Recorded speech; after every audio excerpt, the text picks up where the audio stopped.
Patología metabólica del aparato osteoarticular.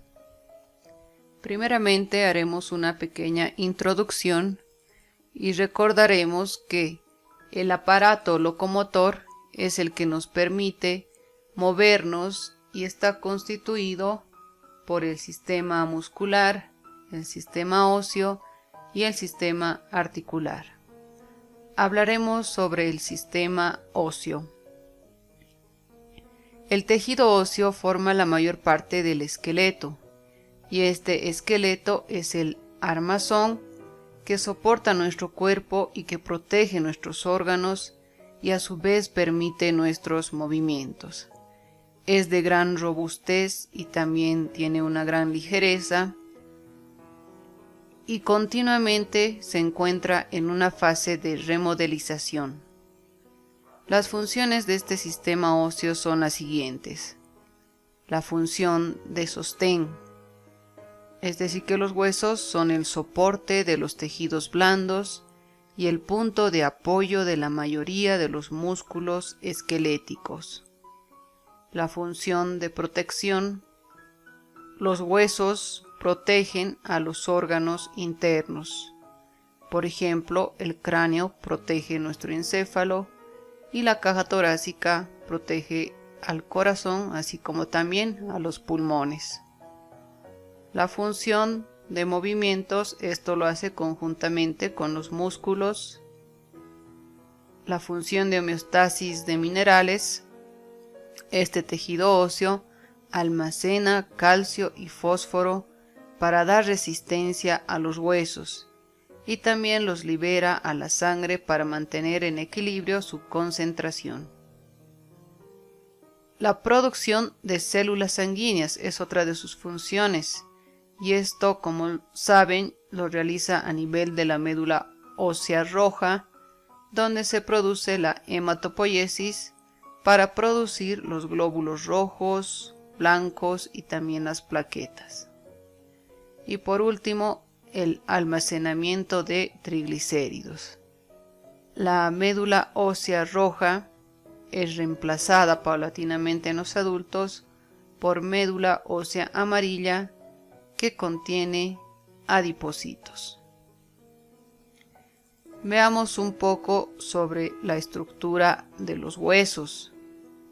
Y los huesos, como saben, se clasifican en diversos tipos según su forma. Pueden ser planos, largos, cortos, irregulares y también sesamoideos. Aquí veremos un hueso largo que consta de las siguientes partes. Tenemos la diáfisis, que es el cuerpo o la porción cilíndrica principal del hueso.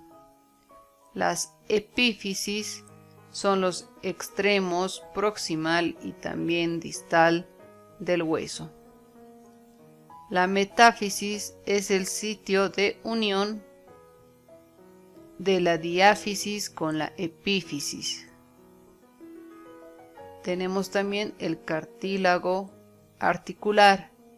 Esta es una capa delgada de cartílago hialino que cubre la parte de la epífisis de un hueso que se articula con otro hueso. Tenemos también lo que es el periósteo. Es una capa resistente de tejido conectivo denso que rodea la superficie ósea que no tiene cartílago articular.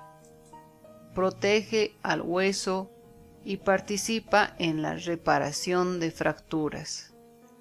Colabora también en la nutrición del hueso y sirve como punto de inserción de tendones y de ligamentos. La cavidad medular es el espacio interno de la diáfisis que contiene a la médula ósea amarilla.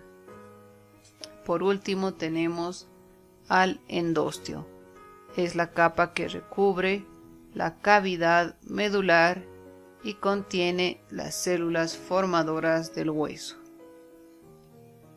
En cuanto a su histología de este tejido óseo, veremos que tiene una matriz abundante y células muy separadas entre sí. La matriz está formada por un 25% de agua, 25% de fibras proteínicas y un 50% de sales minerales cristalizadas. Y las células van a ser las células osteógenas, los osteoblastos, los osteocitos y también los osteoclastos. Las células osteógenas son células madre, no especializadas, con una capacidad de división. Sus células hijas van a ser los osteoblastos. Se localizan en la porción interna del periósteo, así como también del endostio. Los osteoblastos son células que construyen los huesos, sintetizan los componentes de la matriz del tejido óseo e inician un proceso de calcificación. Los osteocitos son células maduras principales del tejido óseo. Derivan de los osteoblastos que quedan atrapados en la matriz. Y por último tenemos a los osteoclastos. Estas son células muy grandes formadas por la fusión de 50 monocitos ubicadas en el endostio. Producen destrucción del hueso por medio de enzimas lisosímicas para permitir el desarrollo, el crecimiento, el mantenimiento y también la reparación normal de los huesos. Y como bien sabemos, el hueso no solamente es sólido, sino que tiene pequeños espacios entre sus componentes, formando pequeños canales por donde van a circular los vasos sanguíneos encargados del intercambio de nutrientes. En función del tamaño de estos espacios que hemos mencionado, el hueso se puede clasificar en hueso compacto y en hueso esponjoso. Aquí veremos el tejido óseo compacto, que forma la capa externa de todos los huesos, brinda protección así como también sostén.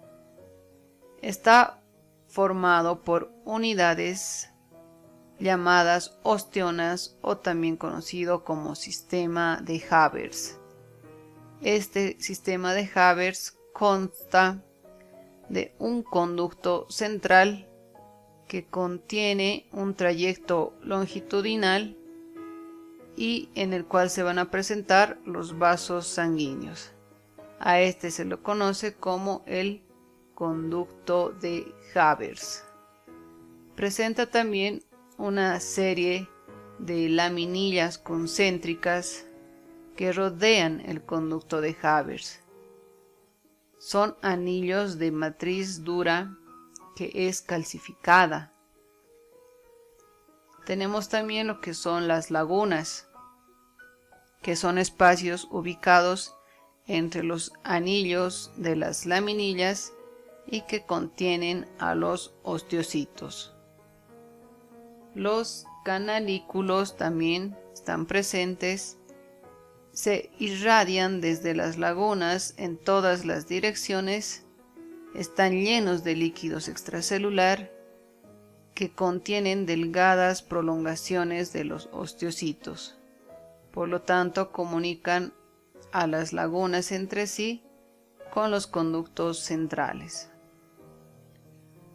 Las osteonas son circulares y no se ajustan preferentemente entre ellas, y las zonas, por lo tanto, quedan entre las osteonas llenas de laminillas. Los vasos sanguíneos y los vasos linfáticos, así como también los nervios que provienen del periósteo, penetran en el hueso compacto por los conductos perforantes de Volkmann. Veamos ahora en qué consiste el tejido esponjoso.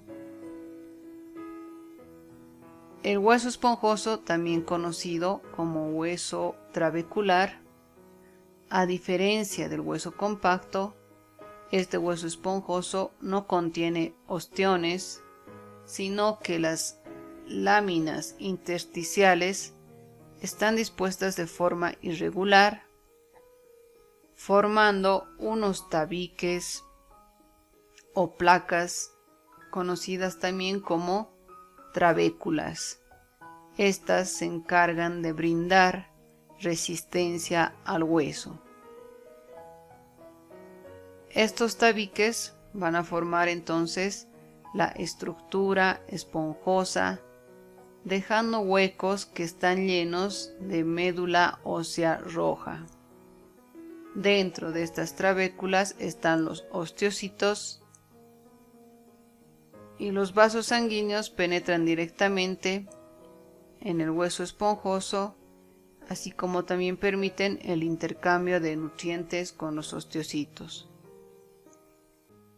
Pasemos a ver el sistema articular, y se conoce como articulación al conjunto de elementos o tejidos que permiten la unión entre dos o más huesos. De acuerdo a su grado de movimiento, podemos clasificar a las articulaciones en tres tipos: articulaciones inmóviles o sin artrosis, articulaciones semimóviles o anfiartrosis y articulaciones móviles, sinoviales o diartrosis. Las articulaciones inmóviles están constituidas por dos extremos óseos más un tipo de tejido que une estos elementos y que mantiene la rigidez entre las piezas óseas.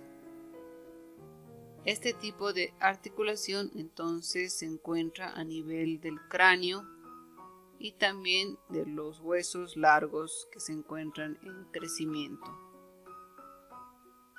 Las articulaciones semimóviles permiten leves movimientos y se reconocen dos tipos: la sínfisis y también la sindesmosis.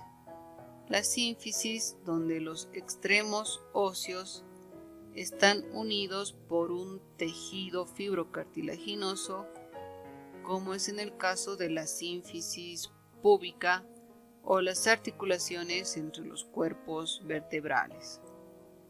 Y la sindesmosis, donde las piezas óseas son mantenidas en posición por una membrana o un ligamento interóseo de tipo fibroso, por ejemplo en la articulación tibio-fibular distal. Y las articulaciones móviles, cuya diferencia con las precedentes es la presencia de una membrana sinovial y de un espacio o cavidad articular entre los extremos óseos. Veamos cuáles van a ser los elementos de una diartrosis típica. Tenemos entonces primeramente los extremos óseos. Estos adoptan diversas formas, están cubiertos por el cartílago articular, hialino o también fibroso, según la articulación, lo que le va a dar un espacio liso o pulido a la superficie articular, y este cartílago por lo general no posee inervación ni tampoco irrigación. La cápsula articular es su manguito fibroso que une las piezas óseas y se inserta en la periferia de las superficies articulares.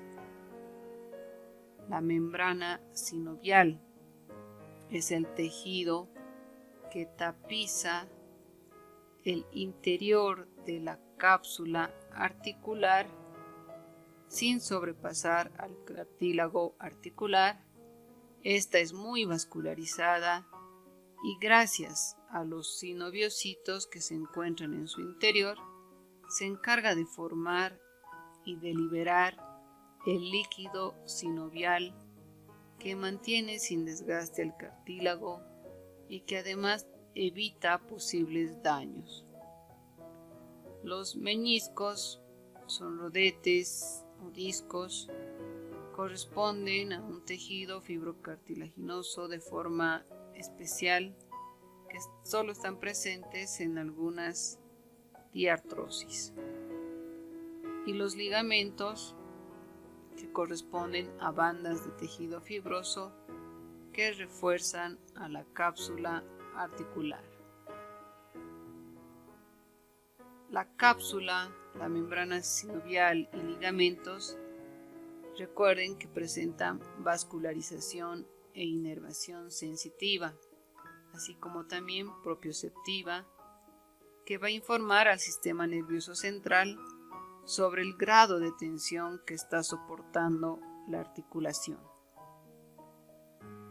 Bien, entonces, en la patología del hueso hay una gran variedad de enfermedades frecuentes. Dentro de ellas vamos a ver a las que se encuentran o se presentan con mayor prevalencia. Primeramente entonces veremos lo que es la artritis reumatoide. ¿Y cómo lo vamos a definir? Es una enfermedad inflamatoria crónica de origen autoinmunitario que puede afectar a muchos tejidos y órganos, pero principalmente a las articulaciones, produciendo una sinovitis inflamatoria, es decir, una inflamación que puede ser aguda o crónico de la membrana sinovial y también que puede ser proliferativa. Y ya saben que cuando hablamos de autoinmunitario es cuando nuestras propias células de defensa llegan a atacar a nuestro propio organismo. Existen factores predisponentes que lo pueden causar. Si es que no se conoce aún una causa específica, pero estos factores pueden influir de gran manera. Tenemos los factores genéticos y los factores ambientales. Dentro de los factores genéticos es cuando hay una falla en la codificación del HLA-DR1 y del HLA-DR4. Y en los factores ambientales principalmente mencionaremos al tabaquismo y a los diferentes tipos de infecciones. Esta patología, como es de la artritis reumatoide, llega a afectar a un 0.5 hasta un 1% de toda la población mundial. Principalmente afecta a las mujeres, sobre todo cuando están en la segunda y la cuarta década de vida, más o menos entre los 20 años hasta los 40 años de vida. Aquí veamos un poco de la fisiopatología de esta artritis.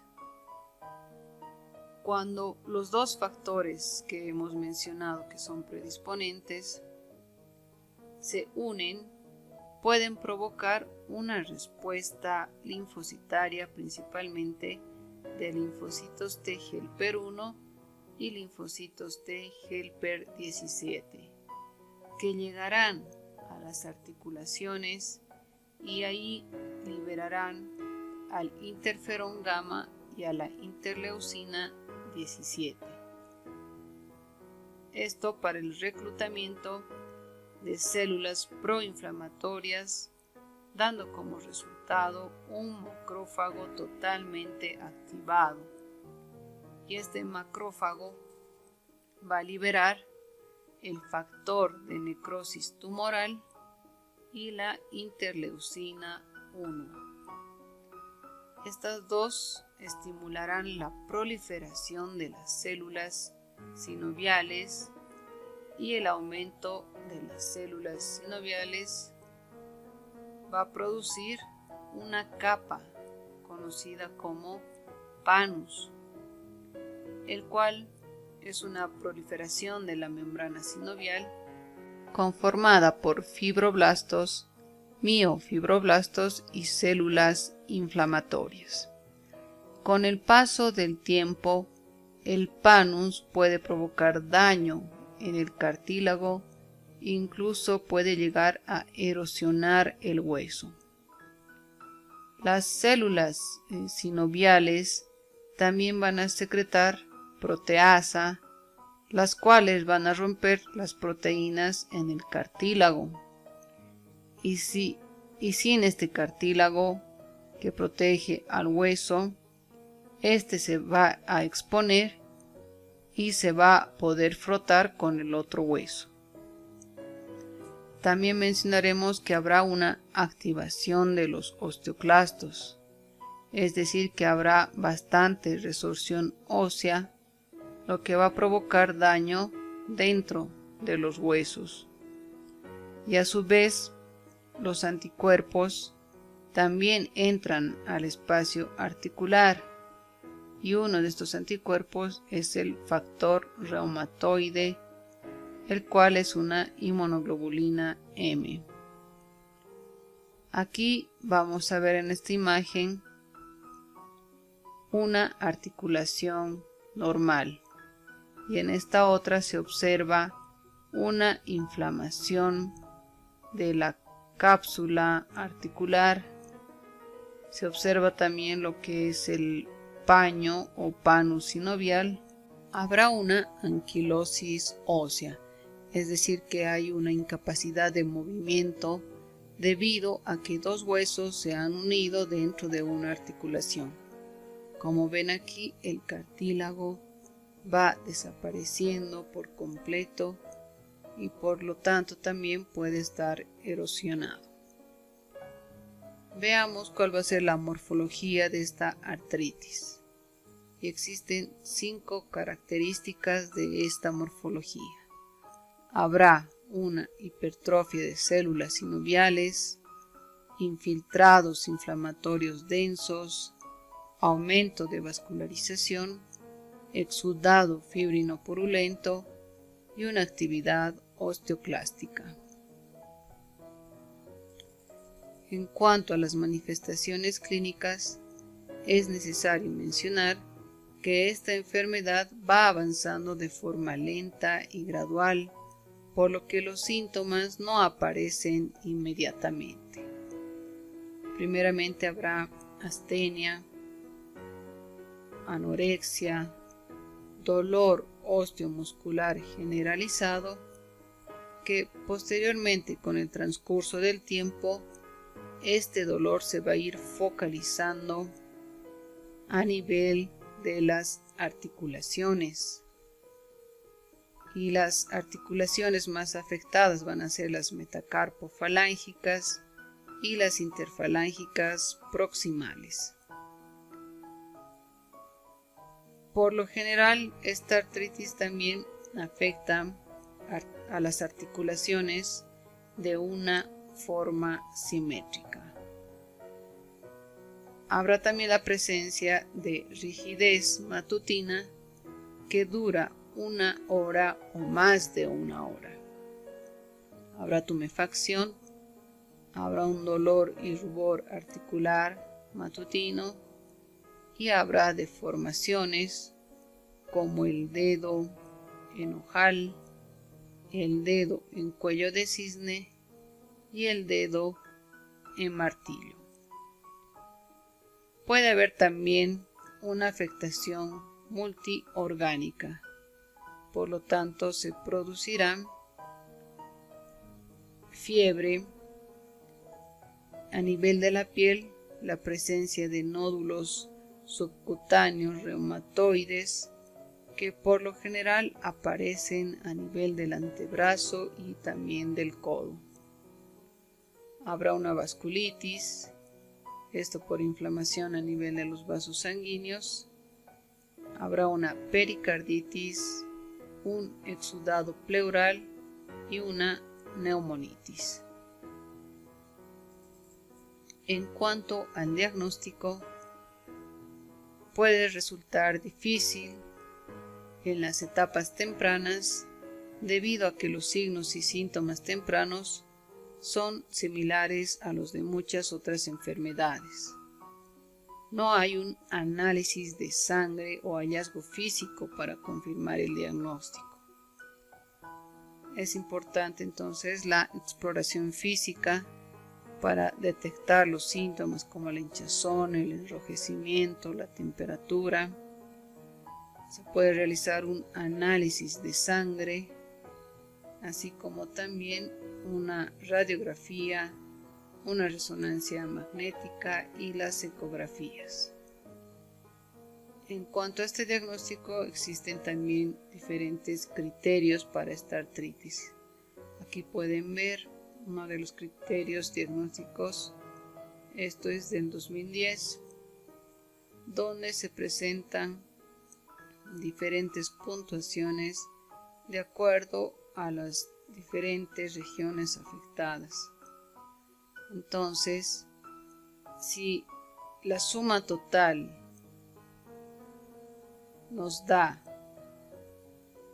6 o puede ser superior a 6, podemos decir que el paciente presenta una artritis reumatoide. El tratamiento de esta artritis por lo general no tiene cura y lo más importante va a ser la remisión de los síntomas. Entonces es importante el uso de medicamentos como los AINES o los medicamentos antiinflamatorios no esteroides que pueden aliviar el dolor y reducir también la inflamación. Tenemos al ibuprofeno y también al naproxeno sódico. Los esteroides o medicamentos corticosteroides como la prednisona, que reduce la inflamación así como también el dolor y puede retardar el daño articular. Los medicamentos antirreumáticos modificadores de la enfermedad. Estos pueden retrasar el avance de la artritis y evitar que las articulaciones y otros tejidos sufran daños permanentes. Dentro de ellos tenemos al metotrexato, a la leflunomida, a la hidroxicloroquina y a la sulfasalacina. Y por último tenemos una terapia o fisioterapia que puede ayudar a mantener más flexibles las articulaciones. Bien, otra de las patologías más frecuentes es la denominada artrosis, también conocida como osteoartritis, y es una enfermedad reumática también prevalente. La definimos como una enfermedad crónico-degenerativa en la cual hay un desgaste y hay una degeneración del cartílago articular. Entonces recordemos, no va a ser lo mismo que artritis reumatoide, porque ya sabemos que en la artritis principalmente hay una afectación de la membrana sinovial. La incidencia de esta artrosis es por igual en ambos sexos hasta los 55 años, pero por encima de los 55 años predomina en las mujeres. Las articulaciones más afectadas van a ser la columna vertebral, la rodilla, las manos y la cadera. La artrosis de rodilla y de manos es más frecuente en las mujeres, en cambio que en los hombres la artrosis de cadera es la más frecuente. Existen diferentes factores de riesgo. Dentro de ellos tenemos la edad, el sexo, la predisposición genética, la obesidad por el exceso de carga que puede inducir a una ruptura de cartílago, la densidad ósea disminuida puede debilitar también la superficie articular, el ejercicio físico y también la actividad laboral. En su clasificación vamos a ver una artrosis que es primaria o idiopática y una que es secundaria. En la primaria veremos que hay una localizada y una generalizada. En la localizada a nivel de la rodilla, a nivel del compartimiento femorotibial externo o interno y también del fémoro rotuliano. En la generalizada afectará pequeñas articulaciones periféricas también del raquis, así como a las articulaciones grandes. Y la secundaria es cuando hay una patología previa. Dentro de ellas podemos mencionar a una postraumática, a una congénita, a la obesidad y también a las artropatías. Aquí recordaremos un poco sobre el cartílago articular. Tiene las siguientes características. Es de tipo hialino porque contiene fibras de colágeno de tipo 2, carece de inervación y vascularización, está anclado al hueso y está constituido por células denominadas condrocitos que se encuentran contenidos en la matriz.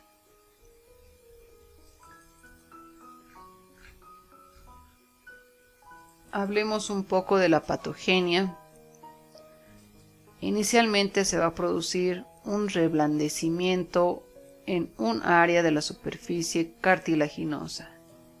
Esta área se reblandece porque generalmente está sometida a cargas y posteriormente, conforme vaya pasando el tiempo, tendrá un aumento del contenido de agua, la disminución de proteoglicanos y una proliferación de los condrocitos, lo que hará que se produzca la aparición de fisuras superficiales a nivel del cartílago y seguidamente va a presentar una destrucción del cartílago. Habrá graves ulceraciones que pueden ser variables, es decir, que pueden ser desde lesiones superficiales, así como también moderadas, que llegarán a exponer al hueso subcondral. Y por último habrá una remodelación, produciendo una osteosclerosis, que es una lesión consistente en un engrosamiento del hueso, y también unos osteofitos, que es un crecimiento anormal del hueso, más que todo en los cuerpos vertebrales. Todo eso entonces conlleva a la formación de una artrosis. Es importante también recordar que este hueso subcondral que hemos mencionado es una zona blanda de los huesos que se localiza entre los cartílagos articulares y la médula ósea. Este es muy importante porque se encarga de sostener al cartílago, muy necesario para que se puedan desplazar nuestras articulaciones. En cuanto a sus manifestaciones clínicas, esta enfermedad se caracteriza porque tiene un comienzo insidioso, es decir, que en una primera instancia puede llegar a ser indolora y posteriormente irá presentando la siguiente signo-sintomatología. Habrá un dolor artrósico. Este es el síntoma principal que se puede agravar con el ejercicio o como también con el frío y mejora durante el reposo. Habrá una rigidez de la articulación, que puede ser matutina y que dura entre 15 a 30 minutos. Habrá una limitación de la movilidad articular, una crepitación ósea, una tumefacción de consistencia ósea y deformidad en estadios avanzados. Como pueden ver aquí, entonces se puede presentar los nódulos de Heberden y los nódulos de Bouchard. Los nódulos de Bouchard, como pueden ver, es cuando hay una articulación interfalángica proximal hinchada, y los de Heberden es cuando las articulaciones interfalángicas distales están hinchadas. Estos nódulos por lo general aparecen en mujeres entre los 40 y 60 años de edad. En cuanto a su diagnóstico, es importante la exploración física para ver la presencia de las manifestaciones clínicas. Se puede realizar una radiografía, que esta nos permitirá mostrar si es que existen espolones óseos alrededor de una articulación. Podemos realizar también una resonancia magnética para producir imágenes más detalladas de los huesos y también de los tejidos blandos. En cuanto al tratamiento, es importante realizar una fisioterapia, donde los diferentes ejercicios que se realizan pueden fortalecer los músculos alrededor de una articulación, así como también aumentar su flexibilidad y reducir el dolor. Dentro de los medicamentos vamos a indicar que se puede utilizar el paracetamol, medicamentos antiinflamatorios no esteroides como el naproxeno sódico o el ibuprofeno. Tenemos también las inyecciones de cortisona, que son medicamentos corticosteroides y que también ayudan al alivio del dolor de la articulación. Tenemos también las inyecciones para la lubricación. En esta principalmente vamos a ver las inyecciones para lubricación, donde se utiliza el ácido hialurónico, que nos ayudará también a aliviar el dolor. En casos más graves se puede proceder al reemplazo articular, donde se va a quitar las superficies articulares dañadas y se las puede reemplazar con piezas de metal. Otra de las patologías que vamos a ver es la osteoporosis. Esta es una enfermedad esquelética sistémica caracterizada por masa ósea baja y deterioro de la microarquitectura del tejido óseo. Posteriormente se puede producir una fragilidad del hueso y la susceptibilidad de presentarse fracturas. Cuando hablamos de alteración de la microarquitectura, se caracteriza por la pérdida, el adelgazamiento y la falta de conexión entre las trabéculas óseas. Todas estas alteraciones producen un deterioro de la integridad estructural del hueso y favorecen la fragilidad esquelética, lo que conlleva a un incremento del riesgo de fracturas. Aunque la mayoría de los huesos son susceptibles a fracturarse, se considera como típicamente osteoporóticas las fracturas de la extremidad superior del fémur, las de las vértebras y también a nivel de la muñeca. Dentro de las causas vamos a ver que en las mujeres la causa más conocida es la menopausia, debido a un aumento de la resorción ósea, lo que hace que exista una disminución de la densidad ósea, produciendo de esta manera la osteoporosis. Las fracturas más frecuentes por osteoporosis posmenopáusica son a nivel de las vértebras y también del radio y cúbito. Otra causa, el envejecimiento o la edad, porque hay una disminución de la masa ósea. Las fracturas más comunes en la vejez principalmente son a nivel de la cadera. Las enfermedades crónicas como el lupus eritematoso sistémico o la artritis reumatoide, una densidad ósea mineral que está disminuida, el tabaquismo, el alcohol, una historia previa de fracturas. En cuanto a su clasificación, veremos una osteoporosis primaria y una osteoporosis secundaria.